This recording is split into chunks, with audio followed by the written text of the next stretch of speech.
Welcome to the Analyze Sports Talk, a sports podcast of real conversations of the latest sports topics from baseball to basketball, from football to hockey and everything in between, like trade gossip, waiver wire, locker room talk, and more. Now, here is Analyze Sports.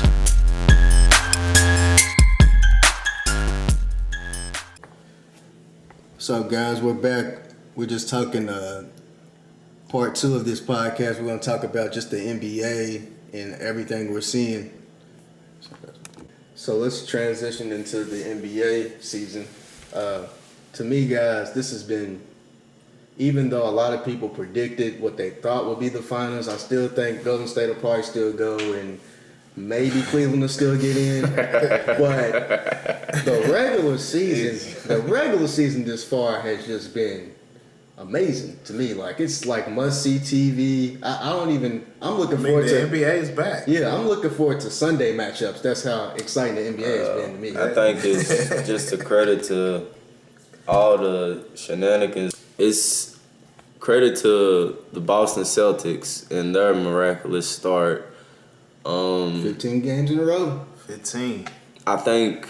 that's a story right there. Yeah, I think that and just I think we're not appreciating the greatness of Brad Stevens. Granted, Kyrie's been miraculous, but they've also won 2 games without him. Mm-hmm. And the draft process of Danny Ainge and mixing and signing free agents, and the way this team's built is built for right now and the future. They're number 1 in defense, and that goes unnoticed because I was watching some of the Warriors game, and they were moving with KD. They were moving with Steph, and a lot of those were missed shots too. So I'll credit to the Warriors taking that game too. But it's just I don't think he probably will get his credit because it'll be all talks about how Kyrie's performing. Which, if anybody's paying attention, he's actually playing. I wouldn't say worse, but statistical wise, offensively, his numbers are a little down. Yeah, but as far as efficiency and what he's doing for that team is just unreal because nobody would have seen this, especially with that Gordon Hayward injury at the start of the season. Yeah. They're still continuing success. And they lost opening night, and then they lost to Milwaukee the day after. They barely lost opening night. And they haven't lost since then. Another story for me has been the process. Trust the process in Philly. That is probably the most exciting team. They're finally breaking through.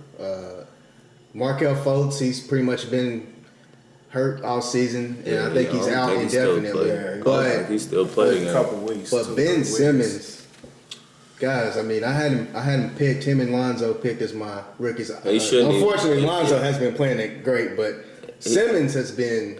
I think that rule should be changed. Granted, granted he is technically a rookie, but he is a man amongst boys if you put him against any rookie in this draft class.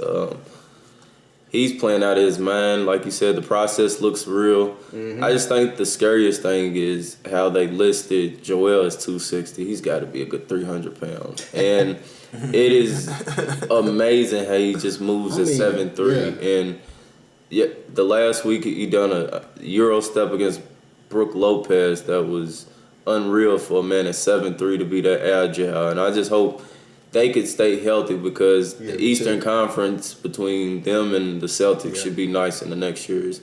What about the Bledsoe move? What do y'all think about that? That's another key move that I think will probably go unnoticed. They could be 3rd or 4th. I don't know. We have to let it get some time, but I think they're better than Washington now.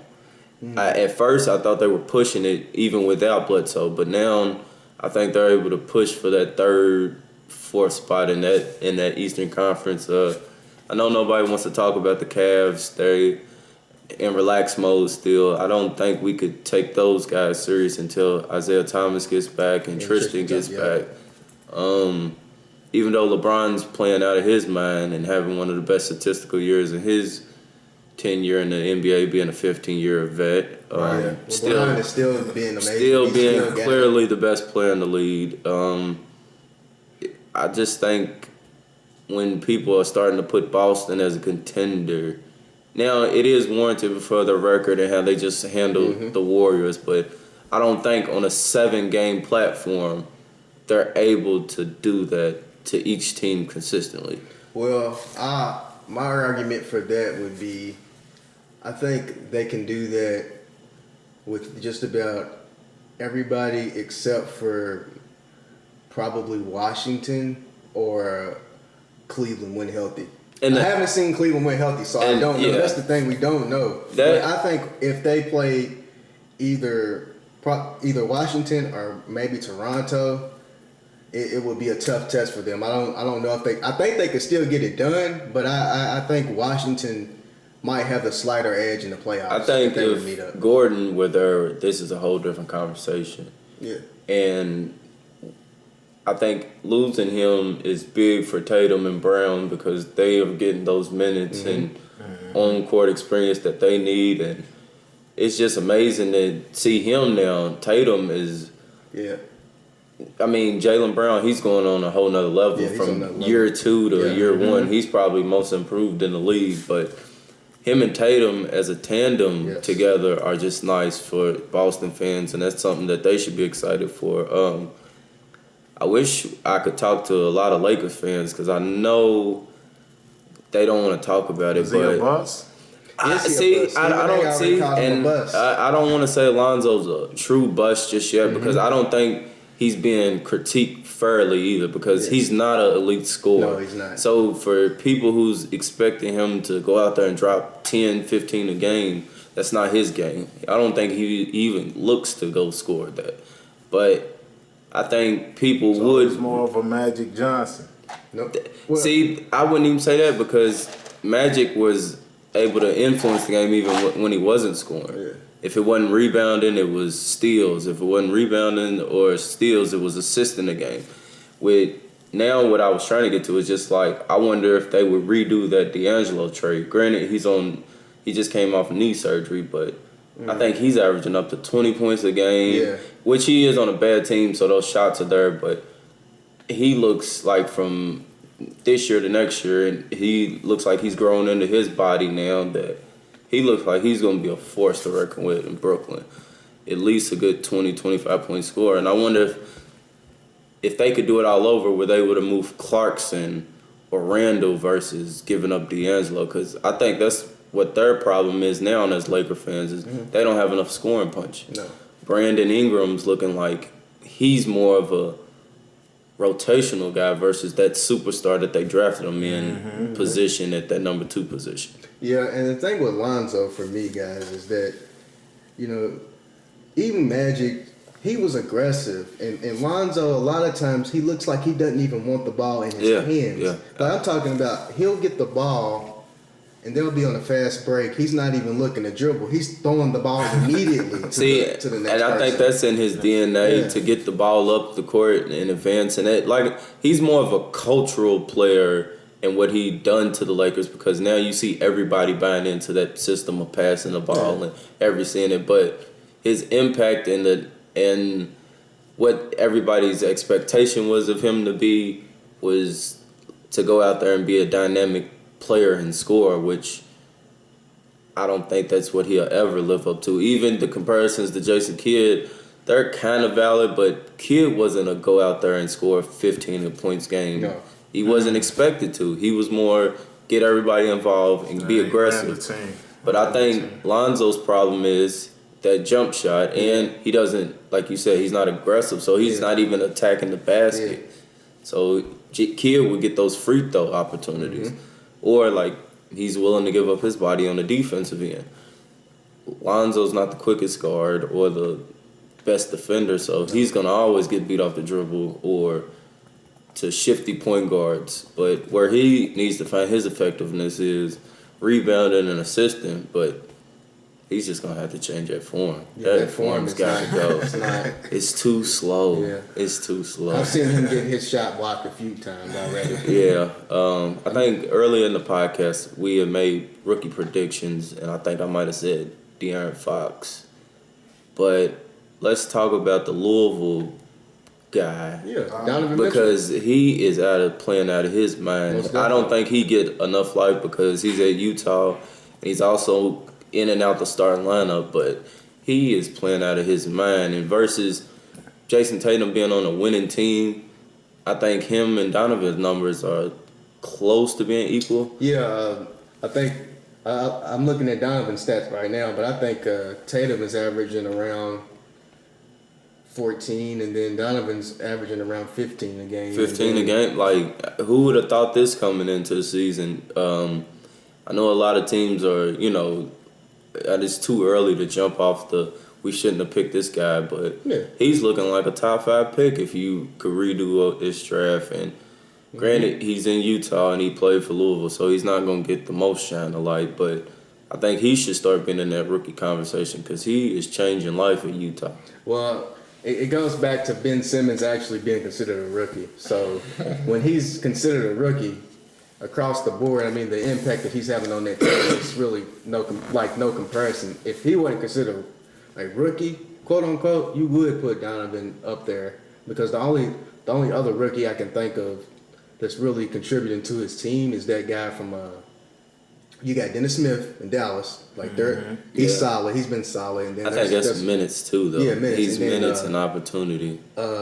Who's that kid out of Josh Jackson's been pretty good. He's and been then pretty solid. That foreign guy, Markkinen, I think that's how you say it. Larry Markkinen, he was from Gonzaga. And he's playing at Chicago. He's had a solid He's season. been playing good. He's been playing real good. If we're going back, I know we're talking about the rookies, but let's talk about some of these veteran and all-stars that have been great this season.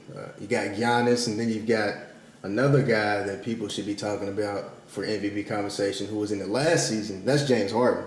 The Rockets they have a great record again. I think they've only lost Chris Paul. I think they only lost like 4 games, and Chris Paul's back. I think the other night he had maybe 10 points, 10 assists. I think that's going to be still a funny situation to watch because he doesn't fit that system at all. And they're going to find ways to get him in the game, but I bet you if he could redo that, he'd be getting traded somewhere else because he doesn't fit that system.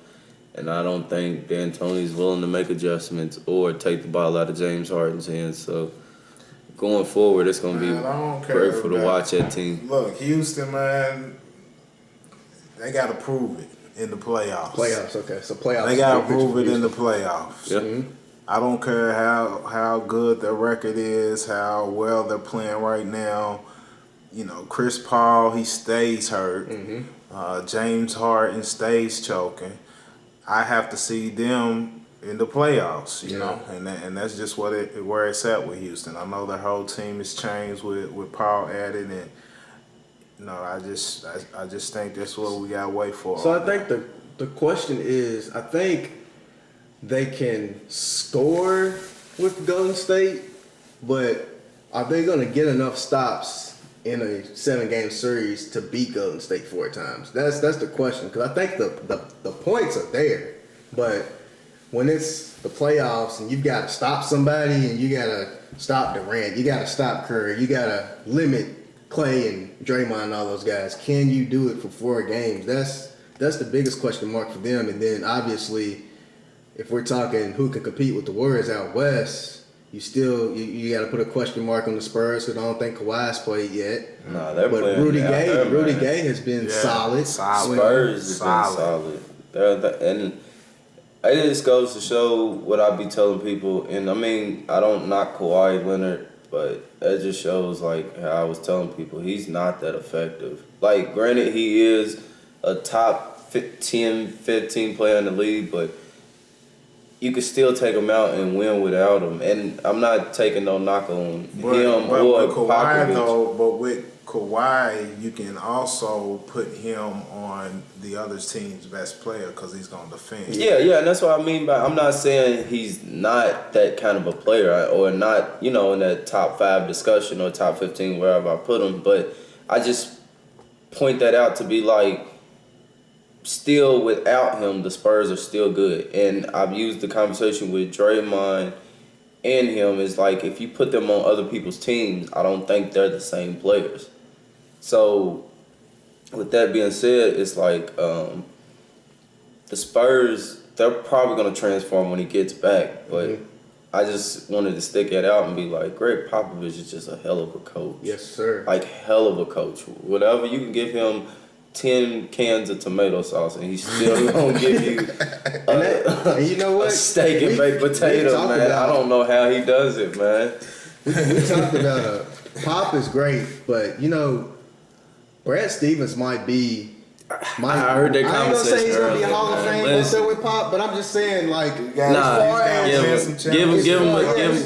the cake some time. Give him some time. I'm not talking about him. Listen, I give you because I heard the talk earlier in the week, and I heard the certain talk shows talk about it. You can't compare Hall of Fame. I give him the talent aspect and the time span he's done it in. He's done it in the last 2 to 3 years of putting Boston in the top in the Eastern Conference. So I give him that. But we still got to give him time to bake as a coach, because I think the Eastern Conference altogether is, of course, it's down, but it's also on the upcoming. So I think it'll be nice to have this conversation in the next 2-3 years when you got, like you said, Milwaukee who's out there. You'll have maybe New York if they can grab another superstar, maybe. Then you'll have Philly. You'll have Philly out there. And that's, I was gonna say, just to point that out as far as like New York being good, and that's not to knock Melo, but also give credit to some of what Phil Jackson was talking about as far as them being a team and needing ball movement and stuff, and letting Porzingis be the number one option because the player that got booed during the draft. Yeah, he's playing out his mind, man. I did a piece, and I don't know if we still have it in our archives, but that draft night, I did a piece, and a lot of people were booing that kid Porzingis, and I was like, slow down. I mean, this could be a potential A+ because he's 7'3", and he's out there shooting that 3-ball. He's backing down smaller guys, turn around jump shots. Still a good defender. Just a foreign player, just one of them foreign players that you don't know. Not enough film. Not enough information. You gotta. But you gotta thank Phil Jackson, man, one of the greatest coaches to do it, man. You gotta think he knows talent when he sees it. So he's seen something.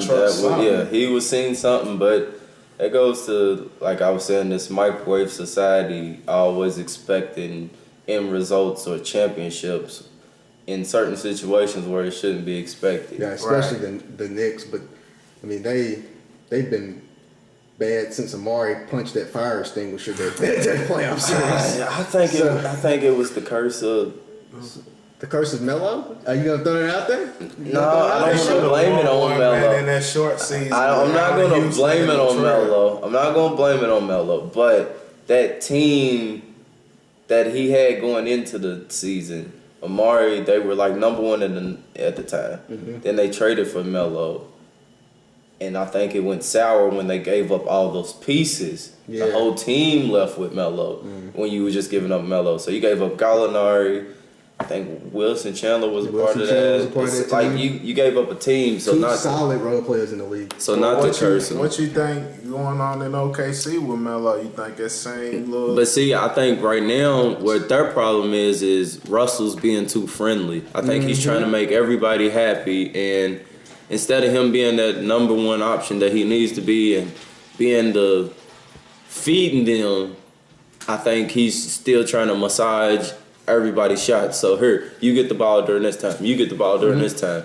And he loses himself because then if they're down in the fourth quarter, then that's when he's like, now I got to take over. Now I got to go get the shot. So I think they got a lot of adjustments to make during the season, but it's a lot of one-on-one isolation. Still. And that's what I go coaching. What's going on with Billy Donovan with that? A lot of people are kind of questioning his coaching. And that goes to Durant's point of being like, just look at the organization and how it was run. It was, hey, we don't have too many basketball guys around here who can go out there and get their own shots or go out there and put us in position to win.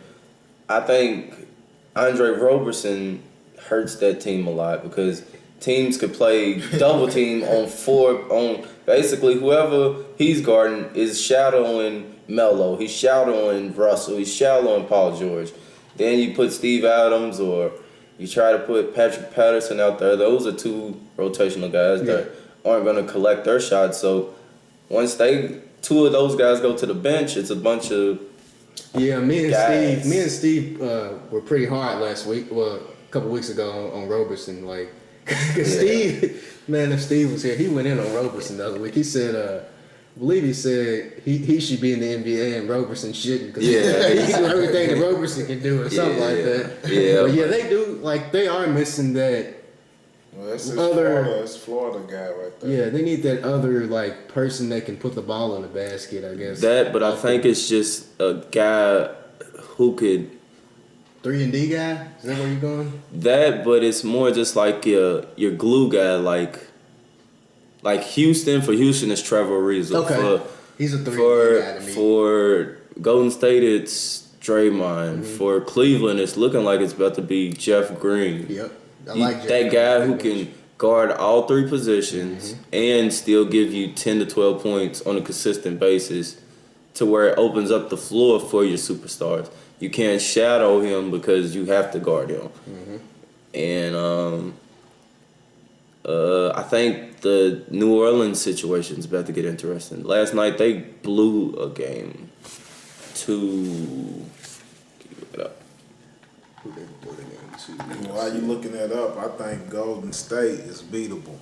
I've been saying that. I think they lost a chink in their armor. So I think they're beatable, and that's something that people need to write about more. Is that you got this team with all these superstars on it, and Kevin Durant and Steph Curry and Draymond. They lost to a Nuggets team. That's what I was drawing up. They got blown out. They got blown out. It was. They put 146 on them boys. 146. I was saying that just to bring up the point of it's going to be interesting to watch New Orleans going forward, because I think they might put Boogie on that trading block. I don't think this is going to work. It's too many. Yeah, both of them could play together, but they don't have the guys to go around. That's the issue. They don't have the guys. They don't have the guards. Even with Anthony Davidson at the mid post and Cousins stays hurt too much. They don't have shooting, so you could just clog up the middle. You don't have to guard the 3-point line. Honestly, Davis and Cousins might be the Pelicans' best shooters. That's my point of saying. And Cousins is probably shooting 29% from three. I don't know, Dre. I think he's actually balling this year. If they were winning, I know he's balling if he all the way around, but I'm talking about as far as the outside he shot shouldn't goes. be shooting that. He shouldn't be shooting more than 2 a game. Right. But he would be in the MVP conversation with his numbers if they were winning. He's putting up, I think, 28 and like 14, something like that. Yeah, he's putting up 28 and 13. I'm close. And he's actually, what's this? 3-point his field goal percentage is 46, so 46.7, 47%. So that's all around. And then his 3-point percentage is 34%. So that's not too bad. He's probably forcing another 2 a game, so that's not How many bad. shots did he take? He's taking 7 a game. 7 total shots? 7 threes. Cause see, that's a problem. That's a problem. It's too many a game. But 34%, that's okay. It'll be nice to see what they do, because I don't think they're gonna keep it open too long. And NBA, it's gonna be interesting. I think this is probably the most anticipated season I've seen in the last like 3-4 years, besides the Heat years and the Laker years where Kobe was dominating. It's getting back to looking like teams aren't scared of the Warriors anymore. Yeah. So Dre, you said the Warriors are beatable. Do you see them coming out the West? That's what I want to ask. I still got to watch a little more, but I think as of right now, yes, they can They're still come the out of the favorite. West. Yeah. I still think they'll come out the West, but they're not guaranteed this championship this year. Okay. That's all I'm saying. Anybody, Rob, you got anybody in the Where West it's that like, you think? I just wanted to just kind of, because, people just automatically put Cleveland and Golden State in when the season ended last year, and at the beginning of the season, it's like, why are we watching? Yeah. But what I've been seeing from the NBA early on, is that there's a chance that some other teams can sneak up in from the East. Definitely the East. I think definitely the East is the Cavs are vulnerable, especially if they don't get it together once they get all those pieces in. I think if Isaiah can't come back at least 80 to 90% of what he was, that'll be Cleveland's downfall because the team's constructed to win. It's just they need that guy who penetrates and can get 20, 25, 30 a game. Yeah, without LeBron. Derrick Rose, you need to retire, man. It's over. And I'm rooting for that guy, man. But I'm rooting for him, but it's over, man. It's hard to watch, man. It's hard to watch. I don't even think it's that. I think he plays well. I think it's just his game. I think it's his game. He's just relentless when he goes, and he takes too many jumps, and you constantly in the air and hitting the ground. Constantly in the air, hitting the ground. There's got to be a balance, and I think that's kind of what was one of D Wade's downfalls is that definitely over. That fall into where you gotta go. Just a name D Wade, it's over, man. I'm a D Wade guy. I'm always been a LeBron fan, but I was there with the Heat gaze and watching this, man. But D Wade, he's just a name right now, man. I think he's in coast mode too. All of them. I think he's in coast. I don't know. I think if we thinking about him going out there averaging 18 or 15 a game, it's over. Especially with him coming off the bench, his minutes are limited. But I think he'll still fill in that Cleveland role where he's D Wade and fills in big moments in the playoffs. I don't see it. It comes when the playoff comes. We'll see that full-man rotation once IT gets back. I think he can have a game here there in the playoffs, but consistently, I don't. That's what I mean by I don't think we're gonna get that 18-point game. I'm saying in the playoffs. Yeah, no, I'm saying just consistent big moments from him in the playoffs. Yeah. I don't think I will see that from him. I think you could get the. He can get 10. He can get 10. I don't see a consistent 10 from him in the playoffs. Okay, I give you that. That's why I think I set my standards is him getting that 7 to 10 points in big moments. When I mean LeBron's out the game or I know what you Isaiah's, mean. He'll still be that. He's better than your 7th, 8th guy. That's what I mean by him being D Wade. Like he'll still be better than your who's the 7th, 8th guy that I can think of.